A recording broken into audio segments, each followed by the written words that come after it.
February 19th, 1945. Dawn broke over the volcanic island of Iwo Jima as the American fleet filled the horizon, an armada of over 450 ships preparing to land 70,000 Marines on an 8-square-mile patch of hell. Among them stood the men of the 8th Ammunition Company, 5th Pioneer Battalion, and 36th Depot Company, African-American Marines who had trained for this moment while their white comrades often laughed or scoffed. The Japanese defenders, entrenched in their bunkers, had been told that black American troops were inferior fighters, second-class soldiers who would break at the first sign of combat. They couldn't have been more wrong. Before we dive into this story, drop a quick hi in the comments and tell me where you're watching from. It really helps support the channel.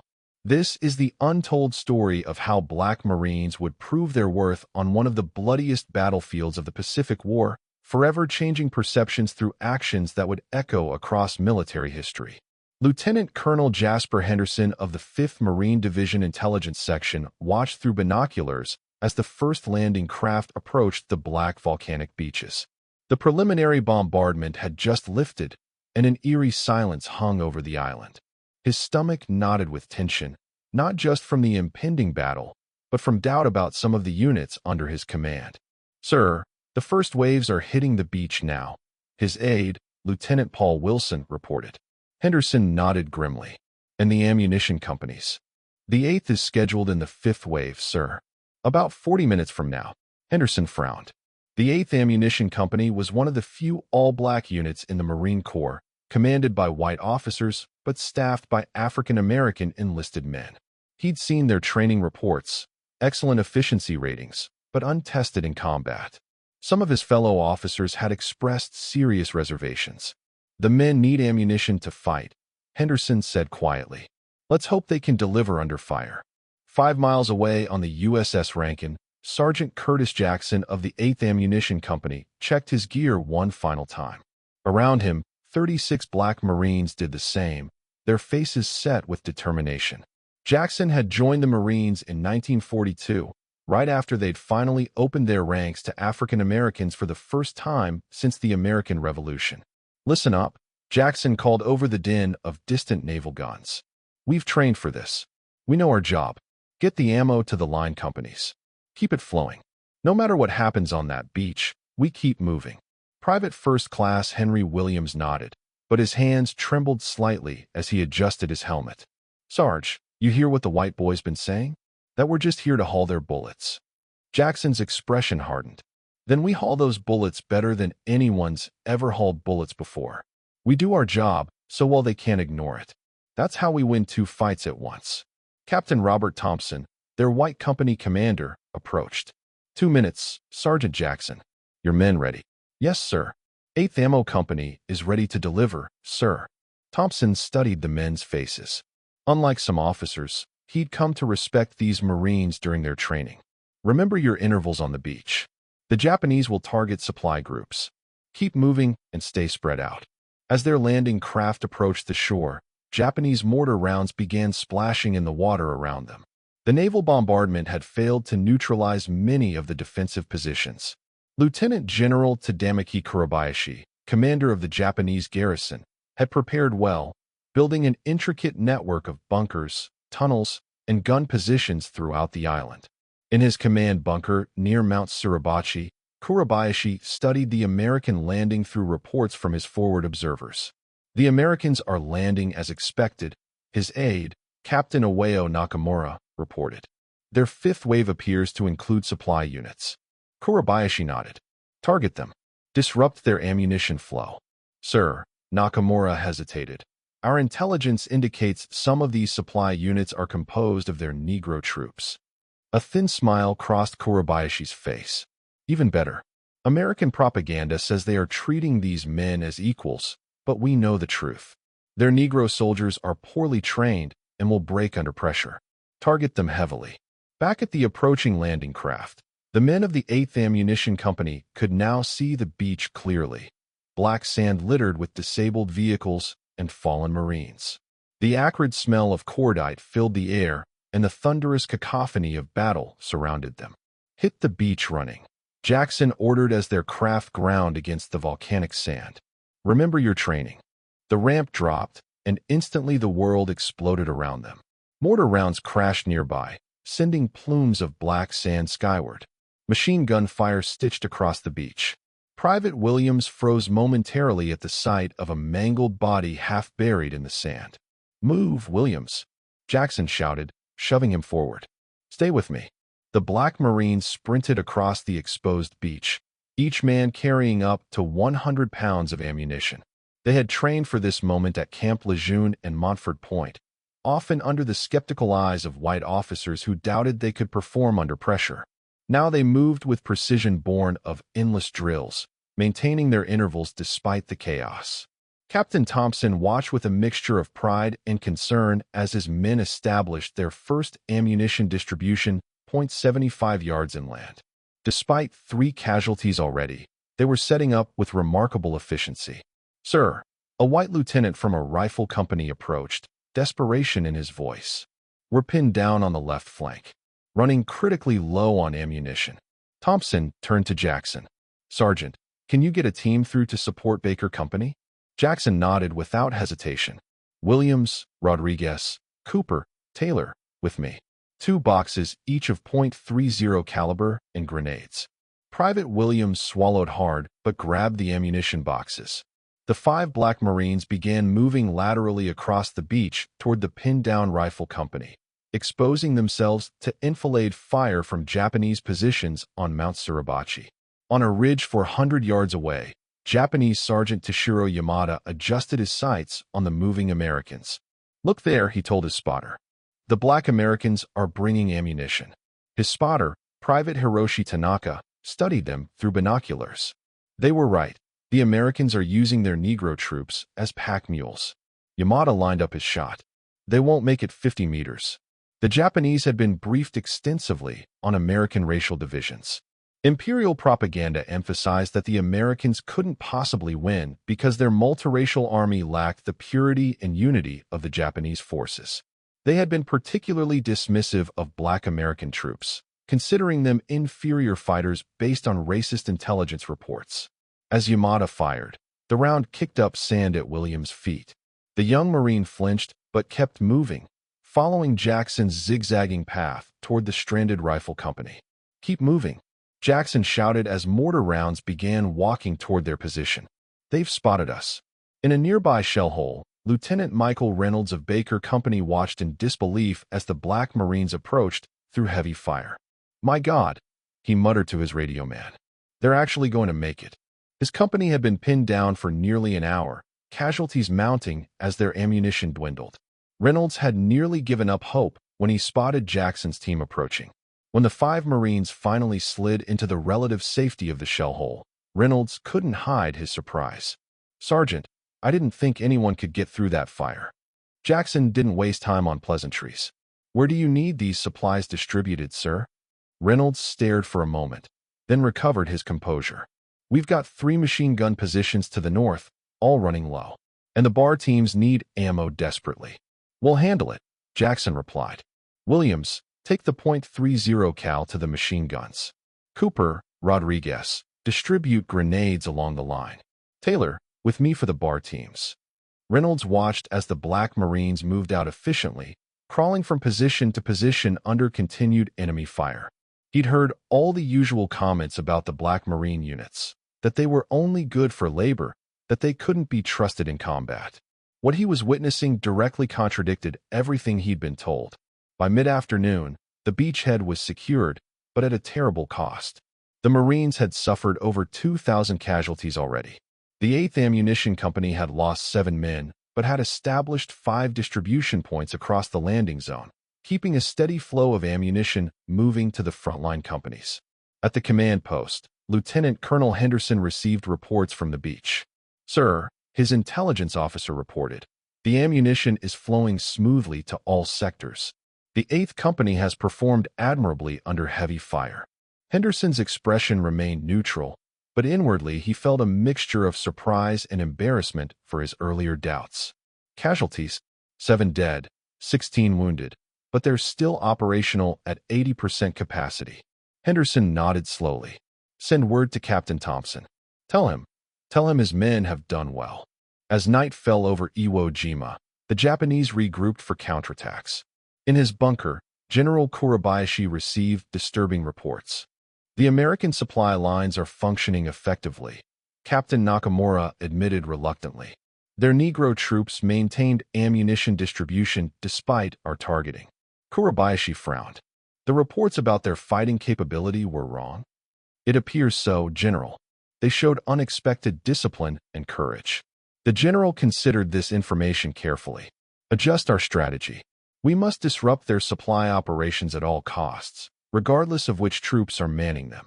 In their hastily dug foxhole near the beach, Jackson and Williams shared a can of cold rations.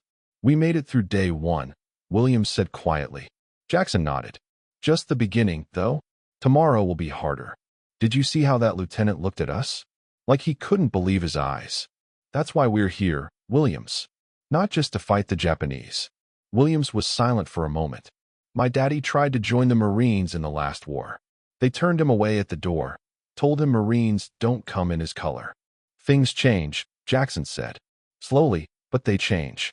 Every box of ammunition we deliver is changing something. Day 2 on Iwo Jima dawned with renewed Japanese resistance.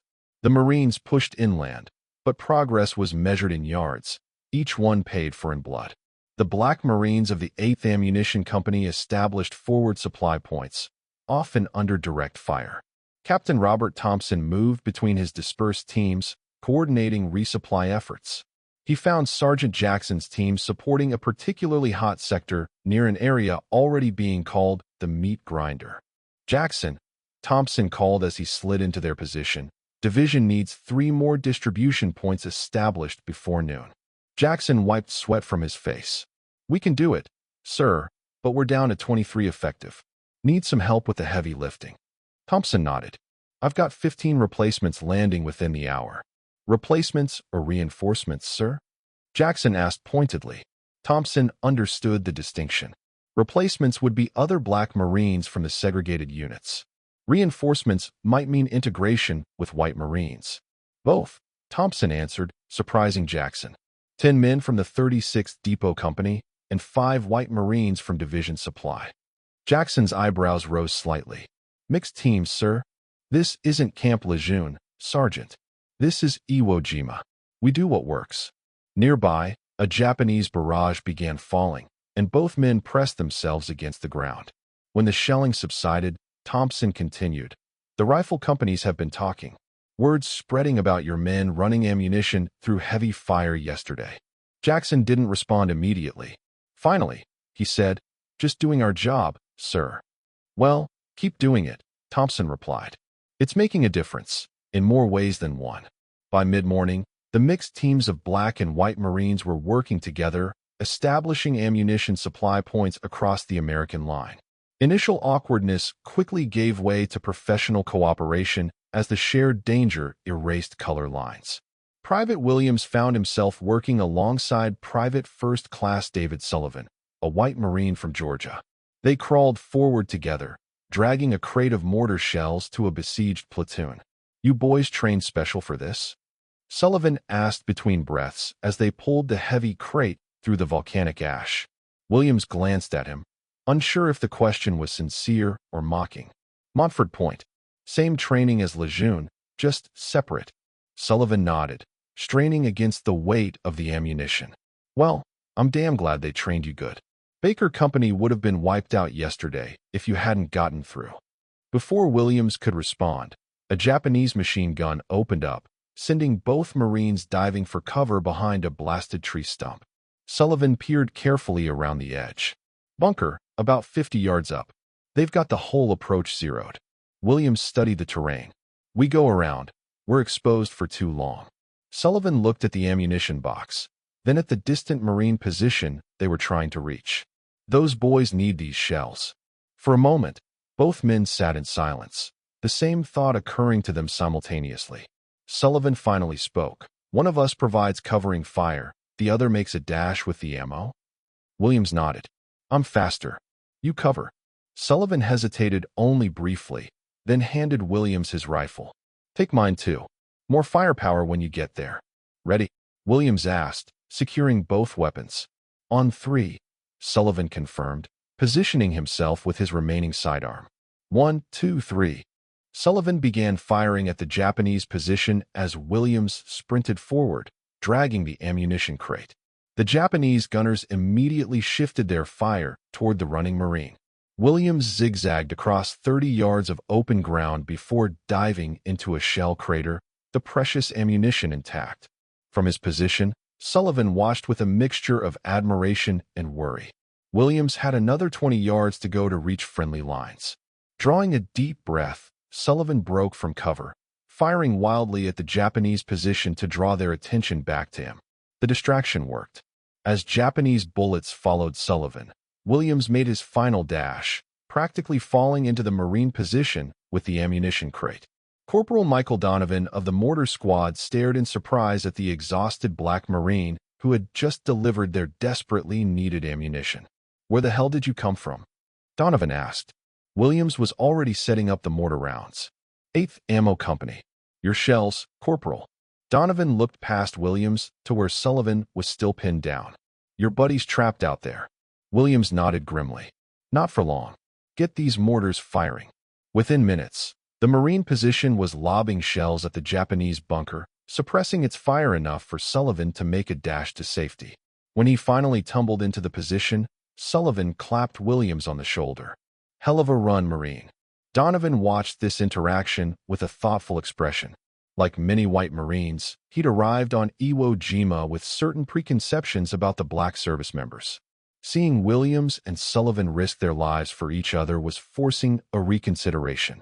As the battle for Iwo Jima entered its second week, the lines between combat and support roles increasingly blurred. Members of the ammunition and depot companies frequently found themselves fighting alongside infantry when Japanese infiltrators breached the lines or when urgent tactical situations demanded it. On February 23rd, as the American flag was raised on Mount Suribachi, Sergeant Jackson and his team were delivering ammunition to a rifle company near Airfield No. 1 when they came under attack from Japanese soldiers who had remained hidden in a bypass tunnel. "Contact right," Jackson shouted as Japanese rifle fire erupted from a hidden entrance just 20 yards away. The supply team dropped their ammunition crates and dove for cover. Lieutenant Reynolds, who had developed a newfound respect for the Black Marines since their first encounter, immediately took charge. "Jackson, get your men in position along that ridgeline." Sullivan, Williams, left flank. Without hesitation, the mixed group of Marines moved into defensive positions, black and white fighting side by side, as the Japanese troops pressed their attack. Private Cooper, one of the ammunition carriers, was hit in the shoulder by the initial burst of fire. Sullivan dragged him to safety behind a rock outcropping, applying a hasty field dressing to the wound. "I didn't sign up for infantry work," Cooper said through gritted teeth. Sullivan managed a grim smile. "Neither did I, but here we are. Can you still shoot?" Cooper nodded, accepting the rifle Sullivan offered him. "My daddy was at Below Wood with the 92nd Division. Never thought I'd get a chance to prove myself like he did." The Japanese attack intensified, with approximately 20 soldiers attempting to overrun the small Marine position. Jackson coordinated with Lieutenant Reynolds, deploying his men to create interlocking fields of fire. "Williams, shift left and watch that approach," Jackson called out. "They're trying to flank us." Williams repositioned, finding himself alongside Reynolds. Together, they repelled 3 Japanese soldiers attempting to work around the Marine position. "Good shooting," Reynolds said between bursts of fire.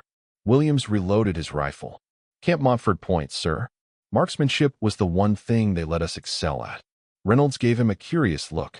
"What was it like there?" "Segregated. Difficult," Williams replied honestly. "But we were determined to earn the title Marine, no matter what obstacles they put in our way."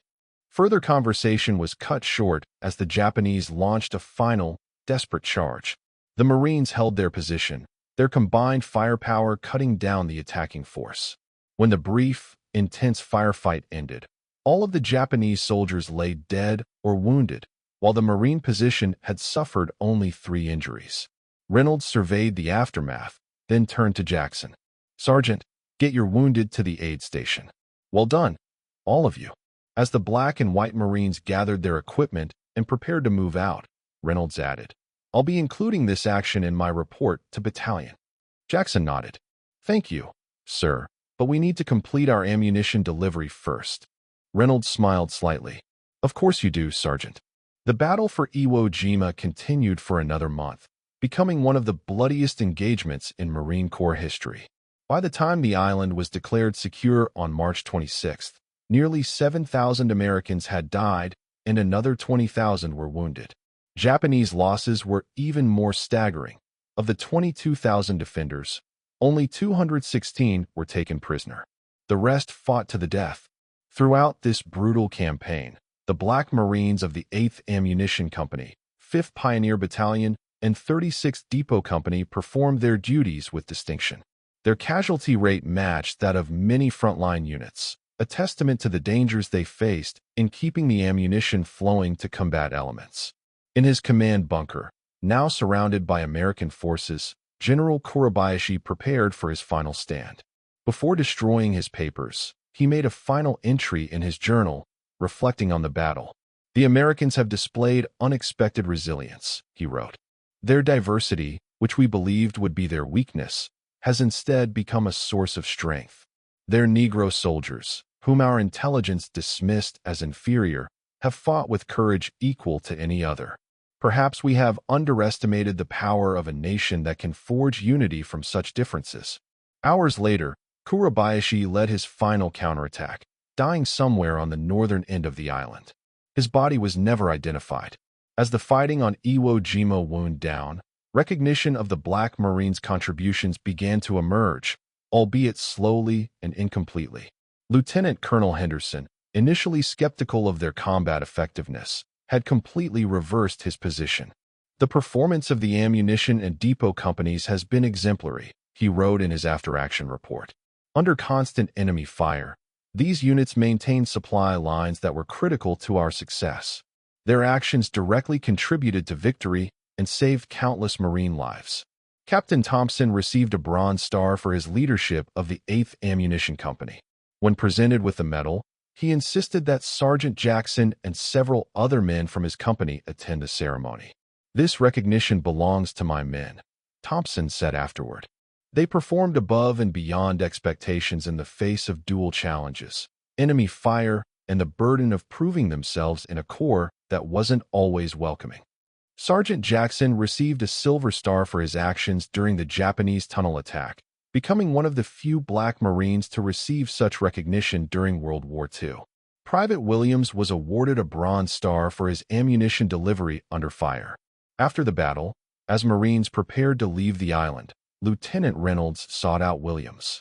"I wanted to thank you personally," Reynolds said, extending his hand. "Your ammunition delivery saved my platoon." Williams shook the offered hand. "Just doing my job, sir." Reynolds nodded. "I know. But I also know it hasn't always been an easy job." He paused, choosing his words carefully. "Before Iwo, I had certain ideas about who could fight and who couldn't. I was wrong. When we get back to the States, things should change." "Will they, sir?" Williams asked quietly. Reynolds sighed. "Not fast enough, I'm sure. But they will change. No one who fought here could deny what you men accomplished." When the Black Marines returned to America, they found a nation still deeply divided by segregation.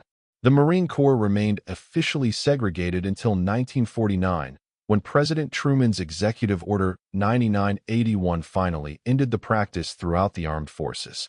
For men like Sergeant Jackson and Private Williams, the recognition they received on Iwo Jima did not immediately translate to equality at home. Many returned to face continued discrimination despite their service and sacrifices. Yet their actions had planted seeds of change. White Marines who had fought alongside them carried new perspectives back to civilian life. Officers like Thompson and Reynolds, having witnessed the courage and capability of Black Marines firsthand, became advocates for integration within the military and beyond. In 1948, when the Marine Corps reluctantly began the process of integration, they discovered that the groundwork had already been laid on beaches like Iwo Jima, where shared danger and mutual dependence had proven stronger than racial prejudice. The legacy of the Black Marines at Iwo Jima extended far beyond the battle itself. Their service demonstrated that courage and commitment knew no color line. They had answered derision with dedication and prejudice with professionalism. When Japanese troops laughed at the prospect of facing Black American Marines, they failed to recognize a fundamental truth, that the strength of these men came not just from their training or equipment, but from their determination to prove themselves in a system designed to make them fail. By 1952, the Marine Corps that had once relegated Black service members to ammunition carrying and manual labor had its first Black officers. By Vietnam, Black Marines served in all capacities throughout the Corps. The path to this progress was neither straight nor easy, but it began with men like those of the 8th Ammunition Company, who carried not just bullets, but the weight of representation across the black sands of Iwo Jima. For the Black Marines who served there, Iwo Jima represented two simultaneous battles, one against the Japanese enemy and another against prejudice within their own ranks. Their victory in both conflicts came at a heavy price, but it forever changed the institution they served and the nation they represented. Today, the United States Marine Corps proudly recognizes the contributions of the Montford Point Marines, those first Black Marines who served during World War II. In 2012, surviving Montford Point Marines were awarded the Congressional Gold Medal, America's highest civilian honor, in recognition of their service and sacrifice. The citation acknowledged what had long been overlooked, that these pioneers had served with honor and distinction despite unprecedented discrimination. For men like Private Williams, who risked their lives on Iwo Jima, this recognition came too late. Many did not live to see it. But their legacy lives on in a Marine Corps transformed by their example and in an American society that, however imperfectly, continues to move toward the equality they fought for on distant beaches. As historian John Dower noted in his seminal work on the Pacific War, War Without Mercy, the conflict between America and Japan was deeply influenced by racial perceptions on both sides. The Japanese belief in their racial superiority proved as misguided as American segregationist policies. On Iwo Jima's black sands, these misconceptions crumbled in the face of combat reality. The story of Black Marines on Iwo Jima is not merely a footnote to military history. It is a powerful reminder of how courage under fire can challenge and change entrenched prejudices. When the Japanese troops laughed at the prospect of facing Black American Marines, they failed to understand the motivation that drove these men forward, not just to defeat an enemy, but to prove their worth to a society that had long denied it. And that concludes our story. If you made it this far, please share your thoughts in the comments. What part of this historical account surprised you most? Don't forget to subscribe for more untold stories from World War II, and check out the video on screen for another incredible tale from history. Until next time.